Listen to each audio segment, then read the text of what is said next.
So the first thing that I'm going to dye is these checkerboard tights, and I'm going to do something really simple. I'm just going to dye them red. And because they don't have a specific amount of water that you need, I'm just going to fill the pot to enough that the fabric can move freely in it and I can stir it. Here you can see there's kind of just enough room for the tights to just float around in the water, right?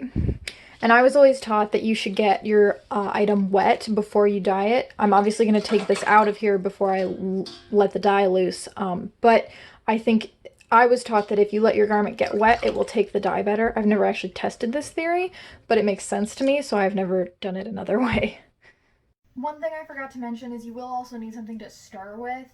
I'm a heathen and I use a wooden dowel, but you could use a spoon or...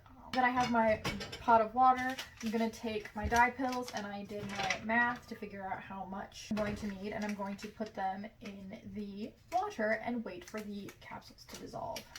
And while we're waiting for the capsules to dissolve, I'm going to talk about why I really, really love this method of delivery with these little lovely pills.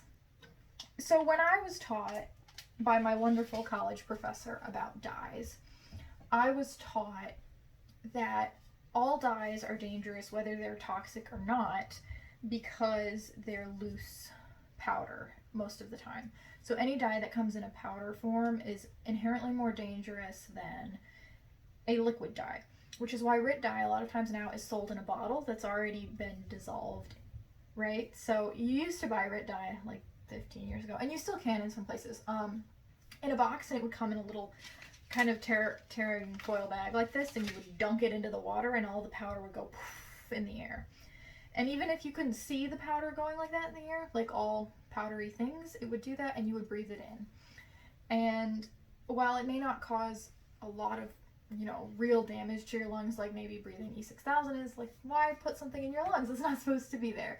So I really love this method of putting it in these little capsules. The dye is completely enclosed. There's no way for you to breathe it in, and it just dissolves in the water and you can use it the way that it is. That's some nice, tasty red soup, isn't it?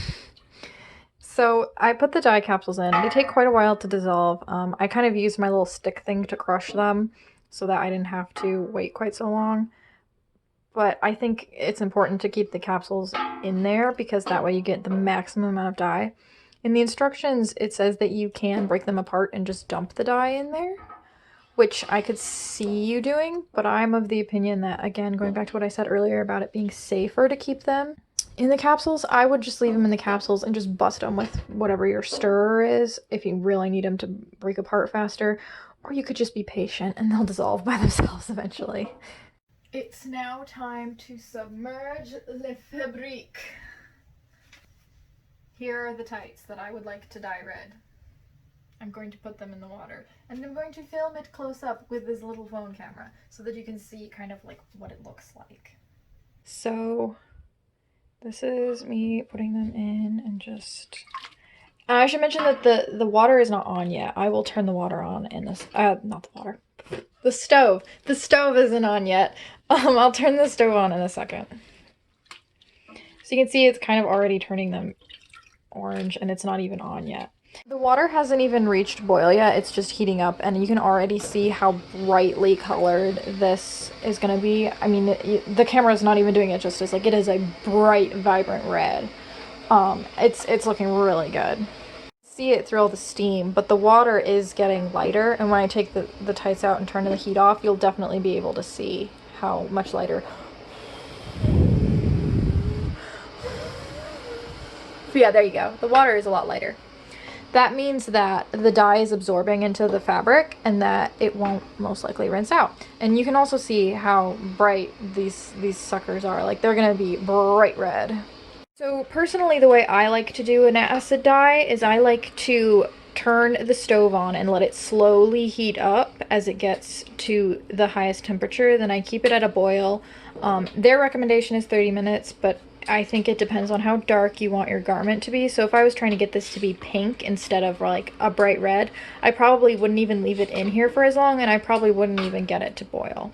But then I like to let it cool down until it gets cool enough for me to touch it. This is because when you're dyeing something like wool or silk that will shrink, Excuse my dog, he's coming to take a drink. But this is because when you're dyeing something like wool or silk that will shrink, you want to limit the amount of shrinkage and felting that you're going to get as you heat up the water that it's sitting in. So as you can see, I have my pot, which has cooled relatively decently, over here, and I'm going to take the fabric out and I'm going to put it in the sink and I'm going to wash it. Normally what I would do is I would just dump the whole pot with the dye bath, but I want to see how much dye actually remains in the dye bath so that I can show you guys. And I also want to try to see if you could reuse your dye bath, which some people do to get a lighter color, because the next thing I would like to dye orange, and red is a very strong color, and I'm going to put yellow capsules in and see what happens with the residual red that is in the dye bath. I can talk. Not sure how well you can hear me over the water, but this is me rinsing them, so you can see kind of how I do it. Before I started filming, I had only like squeezed it out once, and it's already running clean. So that just goes to show you how much, like you can see a little tiny bits of pink when I'm squeezing it out, but the fact that after just taking it out of the dye bath, it's running this clean means that the dye is super absorbent and it's absorbing super well into the tights themselves, which means that when I wash it, the probability that it will fade is really, really low, right?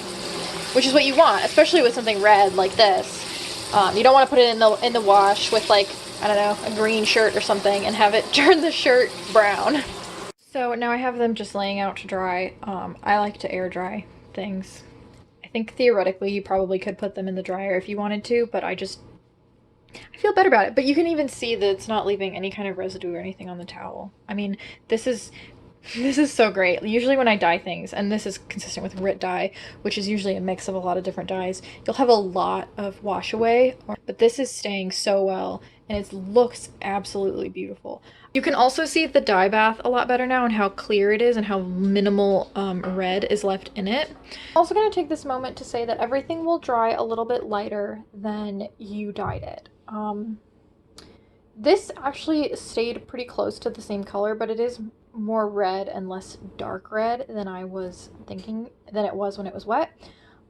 So it's just, you know, just like when you get something wet, it will get darker. Just the same thing goes for dye. So as dark as you think your dye bath is, if you want it to be that exact color, go just a little bit darker and then it'll be that color.